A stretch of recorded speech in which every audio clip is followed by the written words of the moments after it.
Jesus. Amen. अगर एक true spiritual father है किसी का, तो वो मसीह की तरह बढ़ेगा. If someone is a true spiritual father to someone, then this person will truly grow like Christ. Okay, but आज कुछ और टॉपिक है, तो मैं आपको कुछ और बताना चाहता हूँ. But the topic is something else today. All right. So सबसे पहले चलते हैं यशाया, Isaiah 51. I'll read verses 1 and 2. और आइए हम सब खड़े हो जाते हैं एक बार. Let's stand for the reading of the scripture. Okay. Listen to me, you who follow after righteousness. हे धार्मिकता पर चलने वालों, Listen to me. कान लगाकर मेरी सुनो. You who seek the Lord, look to the rock from which you were hewn. हे यहोवा के ढूंढने वालों, जिस चट्टान में से तुम खोदे गए, उस पर ध्यान करो. And to the hole of the pit from which you were dug. और जिस खदान में से तुम निकाले गए. Okay, ये परमेश्वर कह रहा है. Look to Abraham, your father. अंग्रेजी में लिखा, अपने पिता अब्राहम को देखो. हिंदी में क्या लिखा है? अपने मूल पुरुष. Okay. Look to Abraham, your father, and to Sarah who bore you. अपने पिता अब्राहम को देखो और अपनी माता सारा पर ध्यान करो. Okay. So परमेश्वर पिता, हम आज प्रार्थना करते हैं कि तेरा वचन हमारी आंखों को खोले, Father, we pray that your word will open our eyes today. कि हम उस विश्वास को सीख सकें जो आपने इब्राहिम को सिखाया, That we can learn the faith that you taught to Abraham. और हम उनके उदाहरण के पीछे चल सकें, And that we can follow after his और example एक जयवंत मसीह जीवन जी सकें. and live a victorious Christian life. प्रभु यीशु मसीह के नाम में In Jesus' name. आमीन. आप सब बैठ सकते हैं. You can be seated. Okay. So बार बार पौलुस अपनी पत्रियों में इब्राहिम को एक पिता की तरह बताते हैं. So again and again, Paul refers to Abraham as a father in his मेरे letters. पास वो समय नहीं है, बहुत लंबी टीचिंग होगी, पर मैं आपको जल्दी से वर्सेस दे रहा हूँ. If you want to write it down, Romans 4:11, रोमी 4:11, रोमन्स 4:12, 12, रोमन्स 4:16, रोमी 4:16, गलेशियंस 3:7, गलातियों 3:7, गलेशियंस 3:9, 3:9, गलेशियंस 3:29. गलातियों 3:29. इन सब आयतों में पौलुस बताता है कि इब्राहिम हमारे विश्वास का पिता है. In all these verses, Paul writes, Abraham is our father of faith. That means if you want to learn true faith, you look at Abraham. इसका मतलब अगर आप सच्चा विश्वास सीखना चाहते हो तो अब्राहम की ओर देखो. Okay, are you guys with me? मेरे साथ हो. अगर विश्वास सीखना है तो बाइबल कह रही है, परमेश्वर कह रहा है, look to Abraham your father. If you want to learn faith, the Bible is saying Abraham की ओर देखो, अपने पिता की ओर. क्योंकि यूजुअली इस बात को समझो, जो आपके उदाहरण हैं आप वैसे ही बढ़ने लग जाते हो, और जो फल उनके जीवन में है वही फल आपके जीवन में भी होने लग जाते हैं. Because you start to grow like those who are your examples, and the fruit they have in their life, you will also start to have in your life. Okay?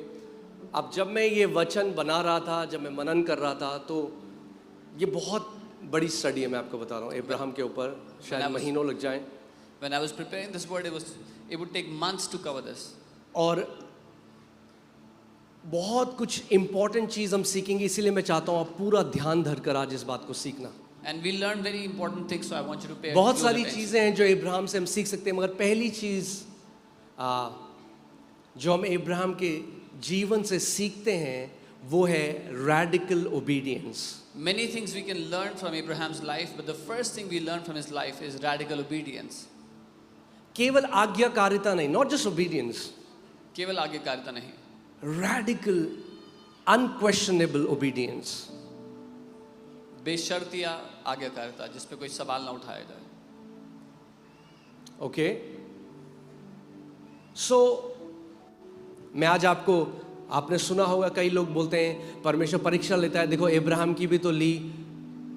आज हम उससे सीखेंगे कि क्या उस स्टोरी के अंदर क्या भेद है, क्यों परमेश्वर ने इब्राहिम से बोला मुझे अपना बेटा दे. Many people say that God tested Abraham, so we will learn from that story what is the mystery behind why God said give me your son. Okay, ठीक है, आप हैं यहाँ पे. ओके. सो जेनेसिस 22 1 और 2. Genesis 22, 1 and 2. Now it came to pass after these things that God tested Abraham. इन बातों के पश्चात ऐसा हुआ कि परमेश्वर ने अब्राहम की परीक्षा की. Okay, pay attention, focus. And he said, "Here I am." उससे कहा मैं यहाँ हूँ. Then he said, "Take now your son, your only son Isaac, whom you love, उसने कहा अपने पुत्र को अर्थात अपने इकलौते पुत्र इसहाक को जिससे तू प्रेम करता है संग लेकर and go to the land of Moriah, Moraya देश में चला जा and offer him there as a burnt offering on one of the mountains of which I shall tell you." और वहाँ उसको एक पहाड़ के ऊपर जो मैं तुझे बताऊंगा होम बलि करके चढ़ा या जला करके चढ़ा. अब अगर आप लोग नहीं जानते तो ये बहुत साधारण बात थी अब्राहम के समय में. If you don't know, at the time of Abraham, this was a very common practice. सारे जो देवी देवता थे उसके समय में वो बच्चों का बलिदान मांगते थे लोगों से. All the gods and goddesses of that time, they would ask for a child sacrifice. आज आप भेद सीखोगे कि इस स्टोरी में गॉस्पेल छुपा हुआ है. Today you will learn the mystery that the gospel is hidden in this story. Okay, so परमेश्वर अब्राहम से कह रहा है वो तेरा बेटा जिससे तू बेइंतहा मोहब्बत करता है, बेइंतहा प्यार करता है, इसहाक, उसको मुझे बर्न्ट ऑफरिंग चढ़ा. God tells Abraham that your son Isaac, whom you dearly love, your only son, give him to me as a burnt offering.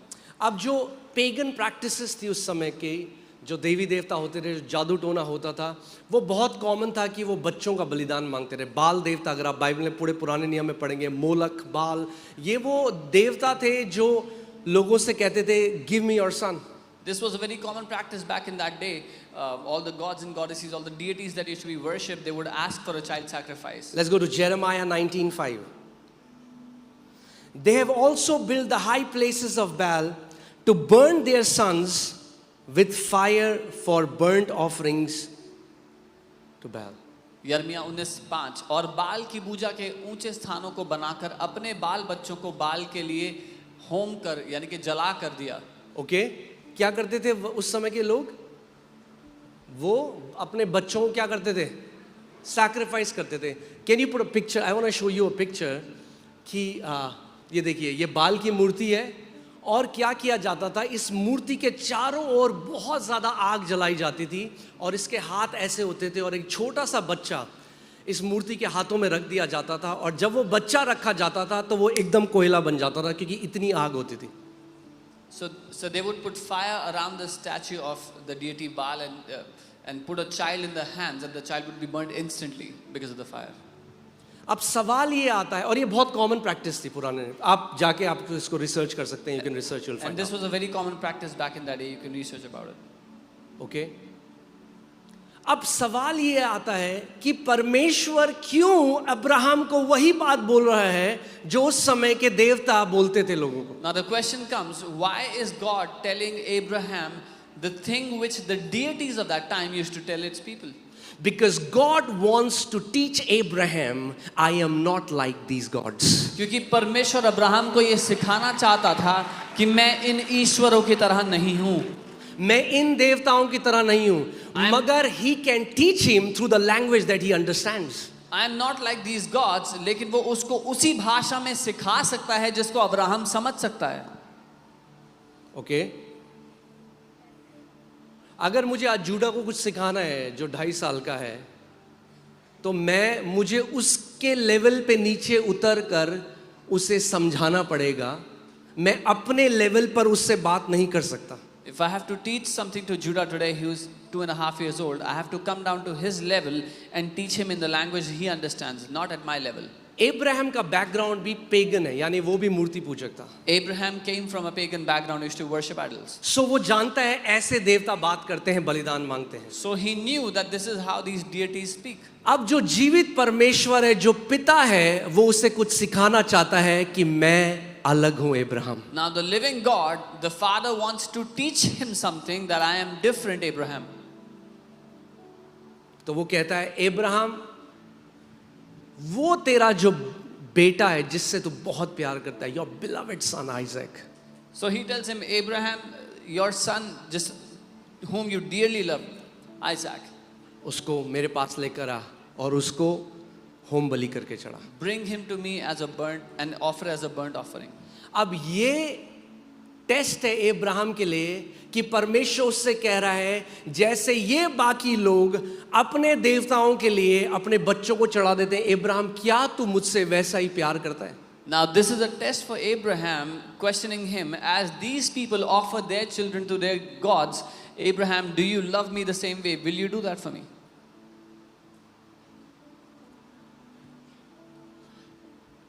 Gospel इसमें I'll tell you.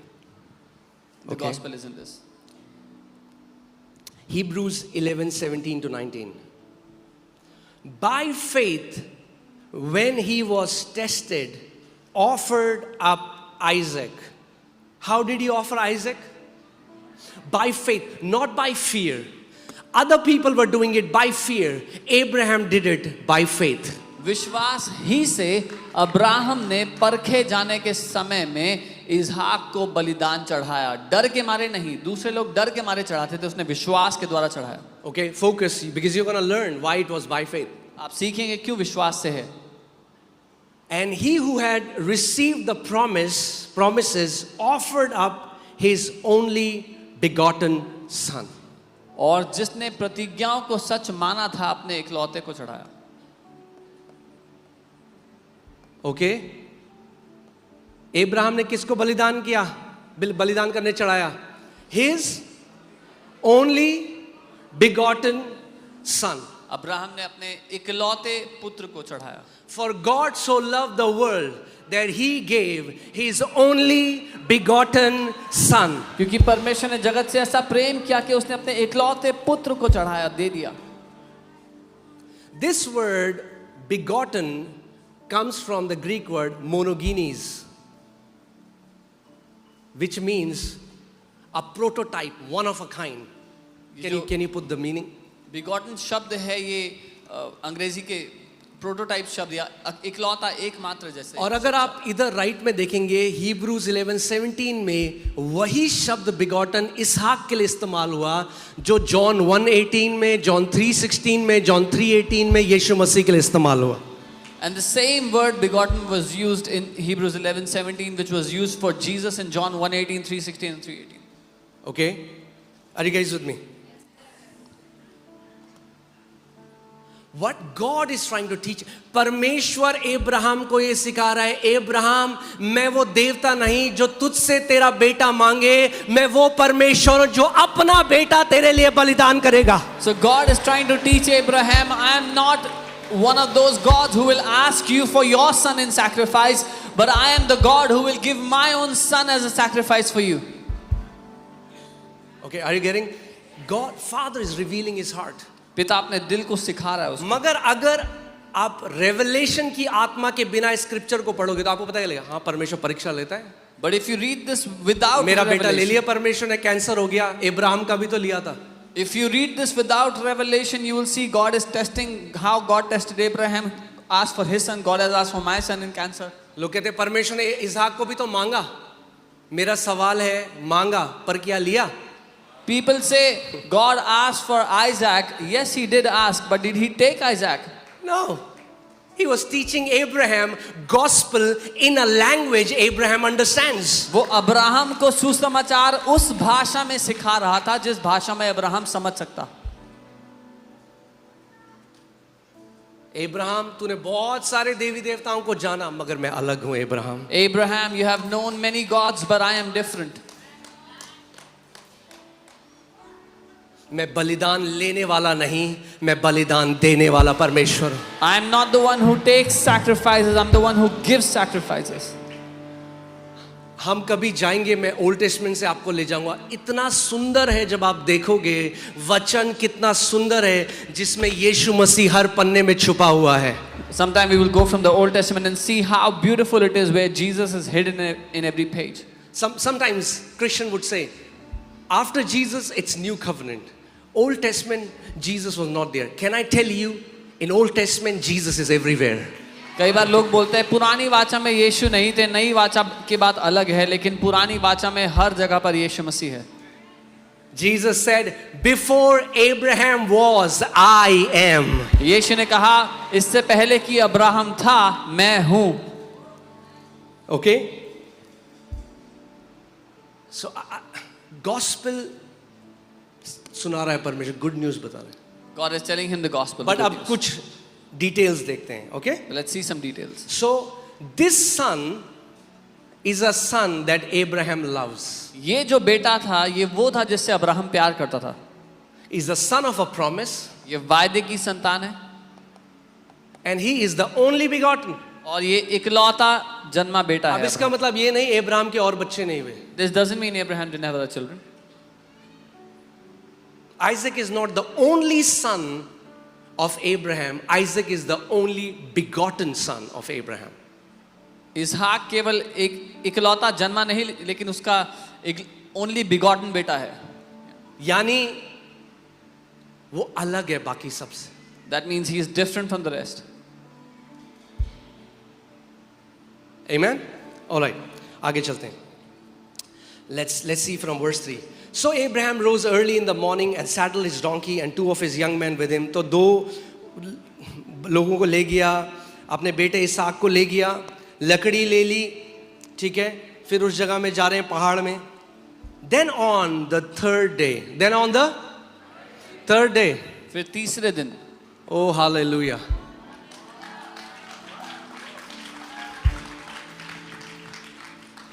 तीसरे दिन. Why does Holy Spirit has to mention third day? क्यों पवित्र आत्मा ने यहाँ पे तीसरे दिन की बात की है? Because something happened on the third day. क्योंकि तीसरे दिन कुछ हो गया. And with Abraham something happened on the third day. और अब्राहम के साथ भी कुछ हो गया तीसरे दिन. Then on the third day, Abraham lifted his eyes and saw the place afar off. तीसरे दिन अब्राहम ने आंखें उठाकर उस स्थान को दूर से देखा. अब क्यों मैं कह रहा हूं अब्राहम ने डर से नहीं इसहाक को सोचा कि मैं इसको बलि चढ़ाऊंगा, मगर विश्वास से. मैं आपको दिखाता हूं. Now why am I saying that Abraham was not afraid in offering Isaac, but he had faith in doing it? And Abraham said to his young men, वो अपने नौकरों से कुछ कह रहा है.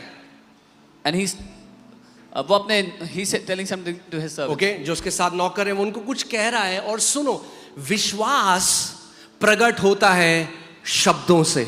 Faith is demonstrated by words. कैसे आपको पता चलेगा कौन व्यक्ति विश्वास में चल रहा है? Hear what comes out of their mouth. How will you know if someone is walking in faith? सुनो उनके मुंह से क्या निकलता है. Faith is not an invisible attribute hidden in your heart. Oh, God knows my heart.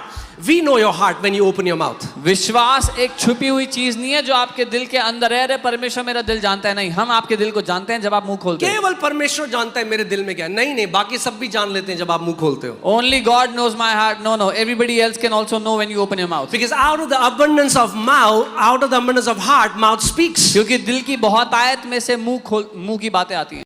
That's why Abraham is the father of faith. इसीलिए Abraham विश्वास का पिता है. ऐसे समय में In this time, you will not see him complaining. आप नहीं देखोगे वो कुड़कुड़ा रहा है. You will not see him crying. रोते हुए नहीं देखोगे उसको. Now I want you to hear the words that come out of his mouth. अब मैं चाहता हूँ ध्यान से सुनो उसके मुंह के Okay. शब्द क्या हैं. Abraham said to these young men, Abraham ने stay इनसे here कहा, with the donkey. गधे के पास यहीं ठहरे रहो. The lad and I will go yonder and worship. ये लड़का और मैं वहां जाकर. कौन? ये लड़का और मैं जाते हैं. And we will come back to you. और फिर तुम्हारे, और अंग्रेजी में लिखा, और फिर हम तुम्हारे पास लौट आएंगे. He didn't say me and Isaac are going and I will come back. He said we both are going and we are going to come back to you. वो ये नहीं कह रहे कि मैं और इसाक जा रहे हैं फिर मैं वापस आऊंगा. वो कह रहे हैं हम वापस आएंगे.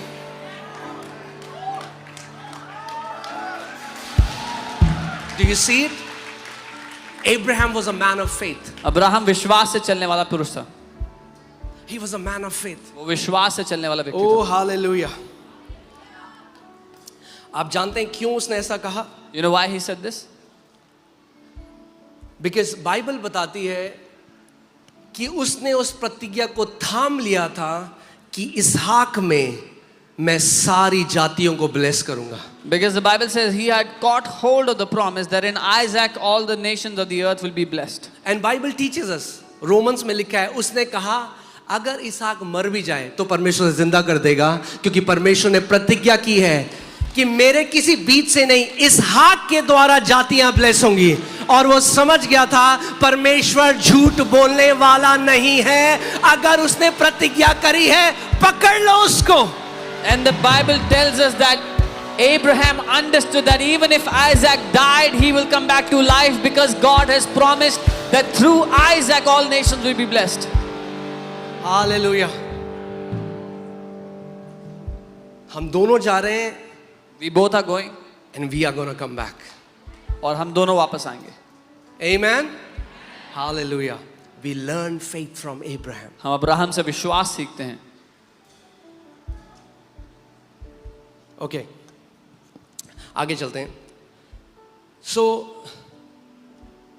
Abraham took the wood of the burnt offering, laid it on Isaac his son, and he took the fire in his hand and a knife, and two of them went together. तब Abraham ने home बलि की लकड़ी ले अपने पुत्र इसहाक पर ला दी और आग और छुरी को अपने हाथ में लिया और वे दोनों एक साथ चल पड़े।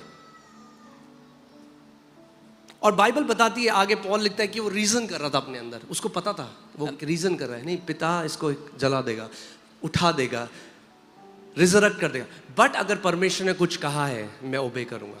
And the Bible tells us he was reasoning within himself that the Lord will make him rise up from the dead again, but what the Lord has said I will do.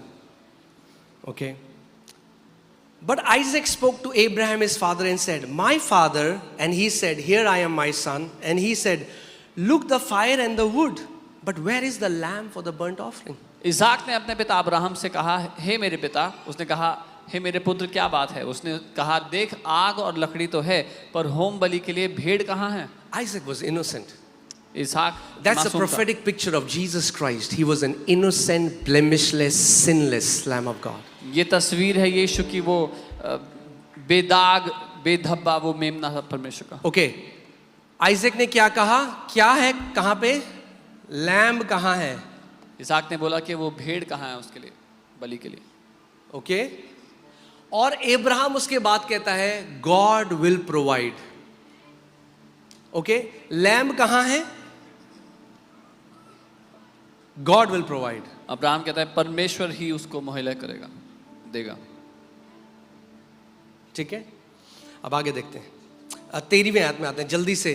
फिर Abraham जब मारने वाला Isaac को, तो परमेश्वर की आवाज उसको आती है, बोलता है रुक जा। When Abraham is about to slay his son, God speaks and says, "Stop." वो कहता है, आप जानते हैं जब आप परमेश्वर का हृदय समझेंगे, You know, when you will understand the heart of God, बार बार वो पुराने नियम में भी कहता है, बलियों से मुझे कुछ, I don't take pleasure in sacrifice, he says again and again, I don't take pleasure in sacrifice. but a body he has prepared. लेकिन एक देह उसने तैयार किया। एक बलिदान है जो पिता ने रखा है, जिससे पिता खुश होता है। एक बलिदान है। One sacrifice that the Lord has kept, the Father has kept, by which He is pleased. Okay, now see. अब अब्राहम ने 13वीं आयत में क्या देखा कि क्या था वहां पर? एक मेढ़ा। क्या था? एक मेढ़ा था, रैम। रैम फंसा हुआ था जिसके बड़े सींग होते। There was a ram caught by its horns. मगर अब्राहम ने क्या बोला? परमेश्वर क्या प्रोवाइड करेगा? But God said, lamb. मगर वहां पे क्या आया? Ram. Abraham That said, means that was not the lamb Abraham was talking about. Abraham ने कहा परमेश्वर मेमना देगा, परमेश्वर बलि के लिए मेमना देगा, लेकिन वहां पर एक रैम था। अब्राहम उस मेमने की बात नहीं कर रहा था। You didn't get it. Abraham said, God will provide lamb. Abraham ने कहा परमेश्वर मेमने को देगा, But God did not provide lamb there. लेकिन परमेश्वर ने वहां मेमना नहीं दिया। God provided ram. परमेश्वर ने एक मेढ़ा दिया वहां पर, And Abraham had to wait. और अब्राहम को रुकना पड़ा उसके लिए। Then in John 1:29, तब यूहन्ना 1:29 the next day John saw Jesus coming towards him and said, "Behold the Lamb of God who takes away the sins of the world." जब यूहन्ना बपतिस्मा देने वाले ने यीशु को अपनी ओर आते देखा, उसने कहा देखो ये परमेश्वर का मेमना है जो जगत के पाप उठा ले जाता है। Amen. The prophecy that came out of Abraham's mouth got fulfilled in the life of Jesus, who is the innocent, sinless, blemishless Lamb of God. जो भविष्यवाणी अब्राहम के मुंह से निकली थी वो यीशु के जीवन में पूरी हुई, क्योंकि यीशु ही परमेश्वर का वो मासूम, बेदाग, बेधब्बा मेमना है। Amen. You can be seated. क्या हम सीख रहे हैं कुछ? आज नहीं मांगने वाला हूं आपसे आपका बेटा कि परमेश्वर को मेरा बेटा चाहिए था तो उसने बीमारी देके ले गया. He is not going to ask you for your son today that God wanted my son so he It's a gave him a false teaching from the pit of hell. ये एक झूठी शिक्षा है नरक से निकली हुई। Did God take Isaac from Abraham? Tell me yes or no. No. क्या परमेश्वर ने अब्राहम से इसहाक को लिया? नहीं। He wants to teach him something. वो उसको कुछ सिखा रहा था। But the only way Abraham could learn it is through going through a test. लेकिन एक ही तरीका था उसको सीखने का अब्राहम के लिए, उस परीक्षा में से गुजर के। Today you don't learn through test. आज आप परीक्षाओं से नहीं सीखते। याकूब की पुस्तक में लिखा है, ना तो परमेश्वर किसी की परीक्षा लेता है, ना आप उसकी परीक्षा हो सकती है. In the book of James it says, neither does God test anyone, nor can he himself be tested. Okay? So stop seeing sicknesses as a test and बीमारियों- see them as a fight. बीमारियों को test की तरह देखना बंद करो, लड़ाई की तरह देखना शुरू करो। परीक्षा नहीं है भैया, लड़ाई है. It's not a test, it's आपको a fight. मारने के लिए भेजी गई है वो बीमारी. It is sent to kill you. That sickness is sent to kill you. The only thing it will teach, if you are sick and you don't do anything about it, the only thing you are going to learn is how expensive are hospital bills. अगर कोई बीमार है उस बारे में कुछ नहीं करेंगे तो एक ही चीज सीखने को मिलेगी कि अस्पताल के बिल कितने भारी होते हैं। सीखोगे, मगर ये सीख जाओगे कि, and again, praise God for all the doctors, but what I'm saying is, guys, stop seeing sicknesses and all these things as God is giving me these things to teach me something. बीमारी को इस तरह देखना बंद कर दो कि परमेश्वर मुझे दे रहा कुछ सिखाने के लिए। Acts 10:38 says, sicknesses are oppression of the devil. प्रेरितों के काम 10:38 बताता है कि बीमारियां शैतान का सताव है। परीक्षा नहीं है परमेश्वर से, they are oppression of the devil. It's not a test from God, वो सताव है शैतान की ओर से। Okay, so ठीक है, कुछ सीखा हमने अभी तक? Now you understand how God preached the gospel to Abraham. And हम लोग एक सीरीज करेंगे जिसमें आपको ओल्ड टेस्टमेंट एक के बाद आप देखोगे, हर जगह में आप यीशु को पाओगे। आपने देखा कैसे परमेश्वर ने अब्राहम को सुसमाचार